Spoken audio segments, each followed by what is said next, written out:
네, 강동호 자유한국당 서울시당 위원장이 문재인 대통령에 대한 막말을 쏟아냈습니다. 어제 서울 여의도 기계회관으로 이사한 자유한국당 서울시당 개소식에서였는데요. 이 자리에는 자유한국당 대표의 출사표를 던진 홍준표 전 지사, 원유철 신상진 의원도 있었습니다. 네, 서울시당 개소식이라는 게 중요한 자리거든요, 사실요. 그래서 여기 지금 지난 대선 후보였고, 그리고 이번에 대표 경선에 나갈 후보 세 사람 다 온 건데, 그러니까 여기 개소식에서의 분위기가 사실 앞으로 자유한국당의 분위기라고 판단해 볼 수 있는 자리여서 이제 기자들도 많이 갔어요. 그러다 보니까 어떤 이야기가 나오는지 자세히 전달됐는데, 아예 오디오도 있습니다. 잠깐 들어보겠습니다. 친북하는, 정부하는 문제는 우리 보수, 우리 줄세력을 죽이려고 하고 있어요. 상대가 아주 나쁜 놈이기 때문에 깡패 같은 놈이고 나쁜 놈입니다. 이런 놈을 상대로 해서 점잖게 나가다가는 나라 꼴이 안 됩니다. 제가 왜 웃음이 나죠? 하지만 그렇게 믿고 그냥 넘어가기 전에 과연 그런 일이 정말 없었는지 철저히 따져봐야 합니다. 그리고 나서 믿어달라고 해야죠. 신뢰는 공짜가 아닙니다. 김호준 생각이었습니다.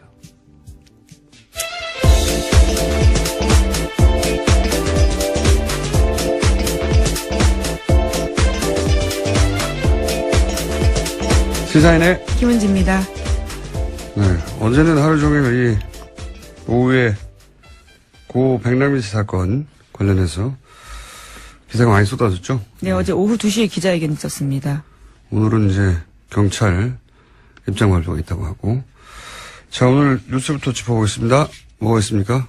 네, 문재인 대통령은 어제 청와대 수석보좌관 회의에서 강경화 외교부 장관 후보자에 대한 임명에 대해서 발언했습니다. 문재인 대통령은 강경화 후보자는 자신이 보기에 당차고 멋있는 여성이라면서 국민들도 지지가 훨씬 높다 이렇게 밝혔는데요. 문 대통령은 청와대에서 후보자를 검증하는 게 야당 역할이지만 최종 판단은 국민의 몫이며 장관 임명은 대통령의 고유 권한이다 이렇게 선거했습니다. 따라서 문 대통령은 절차에 따라서 내일까지 강 후보자의 청문 보고서를 채택해 줄 것을 국회에 다시 요청했고요. 요청에 응하지 않으면 오는 일요일 강 후보자를 임명하겠다라는 뜻입니다. 네, 이건 뭐 예상됐던 것이고, 예. 이 여익대에 대한 야당의 반발도 예상돼 있죠. 네, 그래서 저희가 3부에 여야의 요 사안에 대한 입장을 한번 들어보기로 할 것이기 때문에, 예, 논평은 생략하고 다음 뉴스 넘어가죠. 네, 강동호 자유한국당 서울시당 위원장이 문재인 대통령에 대한 막말을 쏟아냈습니다. 어제 서울 여의도 기계회관으로 이사한 자유한국당 서울시당 개소식에서였는데요. 이 자리에는 자유한국당 대표의 출사표를 던진 홍준표 전 지사, 원유철 신상진 의원도 있었습니다. 네, 서울시당 개소식이라는 게 중요한 자리거든요, 사실요. 그래서 여기 지금 지난 대선 후보였고, 그리고 이번에 대표 경선에 나갈 후보 세 사람 다 온 건데, 그러니까 여기 개소식에서의 분위기가 사실 앞으로 자유한국당의 분위기라고 판단해 볼 수 있는 자리여서 이제 기자들도 많이 갔어요. 그러다 보니까 어떤 이야기가 나오는지 자세히 전달됐는데, 아예 오디오도 있습니다. 잠깐 들어보겠습니다. 친북하는, 정부하는 문제는 우리 보수, 우리 줄세력을 죽이려고 하고 있어요. 상대가 아주 나쁜 놈이기 때문에 깡패 같은 놈이고 나쁜 놈입니다. 이런 놈을 상대로 해서 점잖게 나가다가는 나라 꼴이 안 됩니다. 제가 왜 웃음이 나죠? 네. 아주 거친 말을 쏟아냈어요. 예, 친북, 종북, 문재인은 우리를 죽이려고 하고 있다. 예. 깡패, 뭐 이런 단어도 나왔고요. 예, 깡패 같은 놈, 나쁜 놈이다. 사석에서 이렇게 얘기할 수 있죠. 입장이 다르면. 근데 이제, 이 자리가 서울시당 위원장 개소식에다가. 예, 당의 공식 행사였던 거죠, 이게 일종의. 그 기자들이 다 카메라를 대고 있었는데, 이게 보도되지 않을 거라고는 생각하지 않았을 것이고. 저는 이제 이런 걸 보면 일종의 공포를 봅니다. 무섭구나, 이 상황이. 예. 그래서 상대가 나쁜 놈이 되어줘야 하는 거죠. 예. 근데 이제 서울시당 위원장 자리가 굉장히 중요한 자리인데, 이런 분위기로 서울에서 어필할 수 있을지 수도권에서 모르겠습니다. 예, 하여튼 이것도 화제가 됐던 뉴스였습니다. 다음 뉴스는 아무리 생각이 들게요. 자꾸 생각할까. 특정 후보에 대한 지지 발언도 했습니다. 힘 있는 사람이 당대표 돼야지 어중간한 사람이 당대표 돼서는 안 된다라는 건데 계속 세게 가자라는 취지 이야기죠. 홍준표 전 도지사를 떠올리게 한 깡패 같은 놈이다. 재밌습니다. 자, 다음 뉴스는요. 네, 어제 서울대병원이 고 백남기 농민의 공식 사망 원인을 병사에서 외인사로 변경했습니다. 서울대병원은 당시 사망 진단서를 직접 작성한 신경외과 전공의가 병원 윤리위원회의 공고를 받아들여 사망 진단서 수정됐다고 어제 밝혔습니다. 유가족에 대해서도 사과했는데 고 백남기 농민이 2015년 11월 경찰이 쏜 물대포를 맞고 쓰러져서 300여일 투병 끝에 사망한 지 벌써부터 또 시간이 지나서 한 일입니다.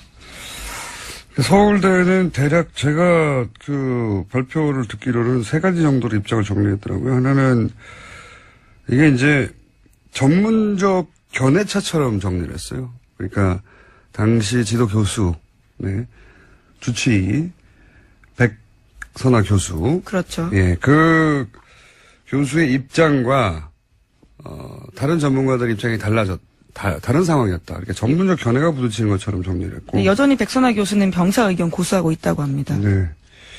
그리고 책임은 당시 전공의, 진단서를 작성한 전공의에게 있는 것처럼 설명을 했고, 세 번째로는 이제 정치적 외압은 없었다. 이렇게 3가지 중요한 입장 정리를 했던데, 좀 비겁한 태도죠. 기본적으로.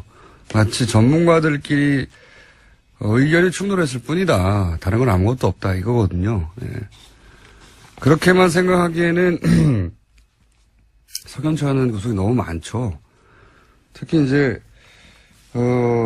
서창석 서울대 병원장을 중심으로 한 의혹이 많죠. 예.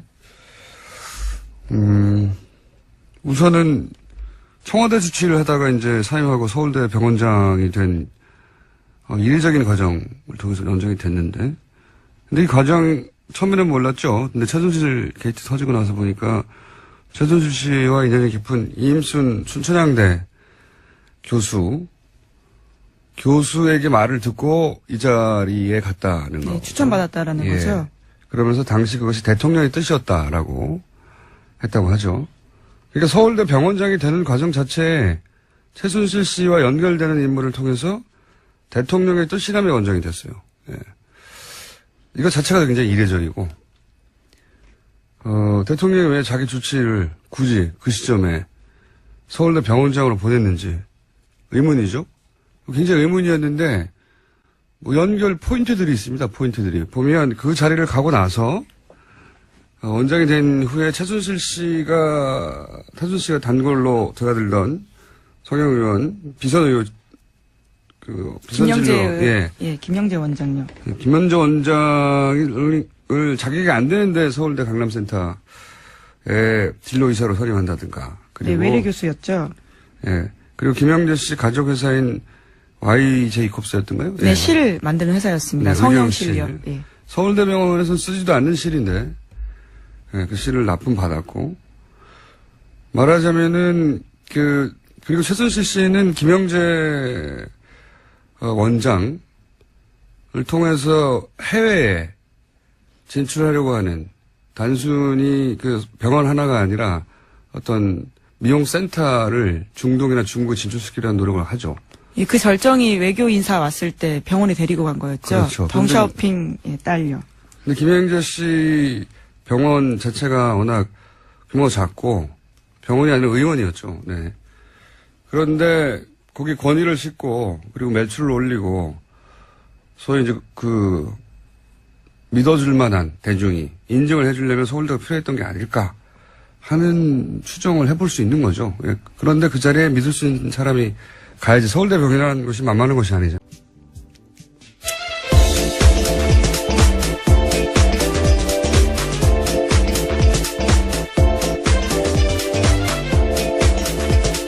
시사인의 김은지입니다. 네, 어제는 하루 종일 이 오후에 고 백남기 씨 사건 관련해서 기사가 많이 쏟아졌죠? 네, 어제 오후 2시에 기자회견이 있었습니다. 오늘은 이제 경찰 입장 발표가 있다고 하고. 자, 오늘 뉴스부터 짚어보겠습니다. 뭐가 있습니까? 네, 문재인 대통령은 어제 청와대 수석보좌관 회의에서 강경화 외교부 장관 후보자에 대한 임명에 대해서 발언했습니다. 문재인 대통령은 강경화 후보자는 자신이 보기에 당차고 멋있는 여성이라면서 국민들도 지지가 훨씬 높다 이렇게 밝혔는데요. 문 대통령은 청와대에서 후보자를 검증하는 게 야당 역할이지만 최종 판단은 국민의 몫이며 장관 임명은 대통령의 고유 권한이다 이렇게 선거했습니다. 따라서 문 대통령은 절차에 따라서 내일까지 강 후보자의 청문 보고서를 채택해 줄 것을 국회에 다시 요청했고요. 요청에 응하지 않으면 오는 일요일 강 후보자를 임명하겠다라는 뜻입니다. 네, 이건 뭐 예상됐던 것이고, 예. 이 여익대에 대한 야당의 반발도 예상돼 있죠. 네, 그래서 저희가 3부에 여야의 요 사안에 대한 입장을 한번 들어보기로 할 것이기 때문에, 예. 논평은 생략하고 다음 뉴스 넘어가죠. 네, 강동호 자유한국당 서울시당 위원장이 문재인 근데 이제 이 자리가 서울시당 위원장 개소식에다가 예, 당의 공식 행사였던 거죠. 이게 일종의. 그 기자들이 다 카메라를 대고 있었는데 이게 보도되지 않을 거라고는 생각하지 않았을 것이고, 저는 이제 이런 걸 보면 일종의 공포를 봅니다. 무섭구나 이 상황이. 예. 그래서 상대가 나쁜 놈이 되어줘야 하는 거죠. 예. 근데 이제 서울시당 위원장 자리가 굉장히 중요한 자리인데, 이런 분위기로 서울에서 어필할 수 있을지 수도권에서 모르겠습니다. 예, 하여튼 이것도 화제가 됐던 뉴스였습니다. 다음 뉴스는 아무리 생각이 들게요. 자꾸 생각할까. 특정 후보에 대한 지지 발언도 했습니다. 힘 있는 사람이 당대표 돼야지 어중간한 사람이 당대표 돼서는 안 된다라는 건데 계속 세게 가자라는 취지 이야기죠. 홍준표 전 도지사를 떠올리는, 네. 깡패 같은 놈이다. 재밌습니다. 자, 다음 뉴스는요. 네, 어제 서울대병원이 고 백남기 농민의 공식 사망 원인을 병사에서 외인사로 변경했습니다. 서울대병원은 당시 사망 진단서를 직접 작성한 신경외과 전공의가 병원 윤리위원회의 공고를 받아들여 사망 진단서 수정됐다고 어제 밝혔습니다.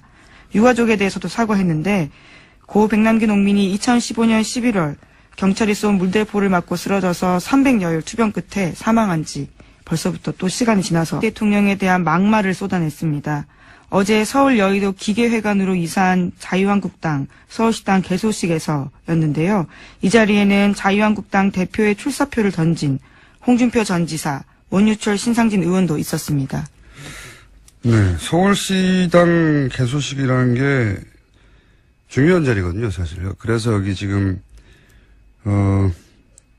지난 대선 후보였고, 그리고 이번에 대표 경선에 나갈 후보 세 사람 다 온 건데, 그러니까 여기 개소식에서의 분위기가 사실 앞으로 자유한국당의 분위기라고 판단해 볼 수 있는 자리여서 이제 기자들도 많이 갔어요. 그러다 보니까 어떤 이야기가 나오는지 자세히 전달됐는데, 아예 오디오도 있습니다. 잠깐 들어보겠습니다. 친북하는 정부하는 문재인은 우리 보수, 우리 줄세를 죽이려고 하고 있어요. 상대가 아주 나쁜 놈이기 때문에 깡패 같은 놈이 나쁜 놈입니다. 이런 놈을 상대로 해서 점잖게 나가다가는 나라 꼴이 안 됩니다. 왜 웃음이 나죠? 네. 아주 거친 말을 쏟아냈어요. 예, 친북, 정북, 문재인은 우리를 죽이려고 하고 있다. 예. 깡패, 뭐 이런 단어도 나왔고요. 네, 깡패 같은 놈, 나쁜 놈이다. 사석에서 이렇게 얘기할 수 있죠. 입장이 다르면. 네, 강동호 자유한국당 서울시당 위원장이 문재인 대통령에 대한 막말을 쏟아냈습니다.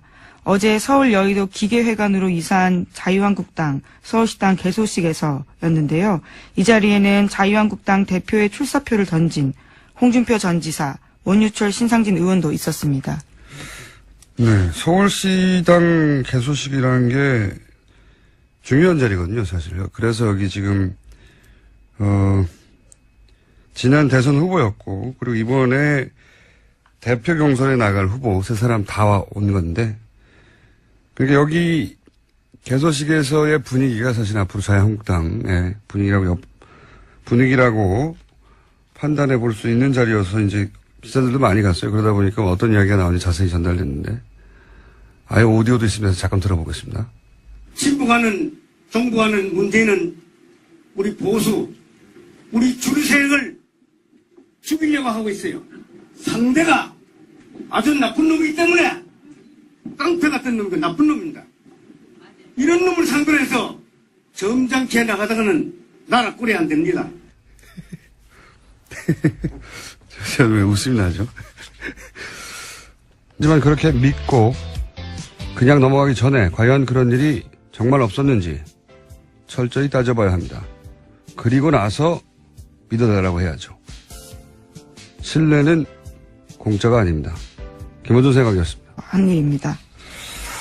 서울대는 대략 제가 그 발표를 듣기로는 세 가지 정도로 입장을 정리했더라고요. 하나는 이게 이제 전문적 견해차처럼 정리를 했어요. 그러니까 당시 지도 교수, 네, 주치의 백선아 교수. 그렇죠. 예, 그 교수의 입장과 다른 전문가들 입장이 다른 상황이었다. 그러니까 전문적 견해가 부딪히는 것처럼 정리를 했고. 네, 여전히 백선아 교수는 병사 의견 고수하고 있다고 합니다. 네.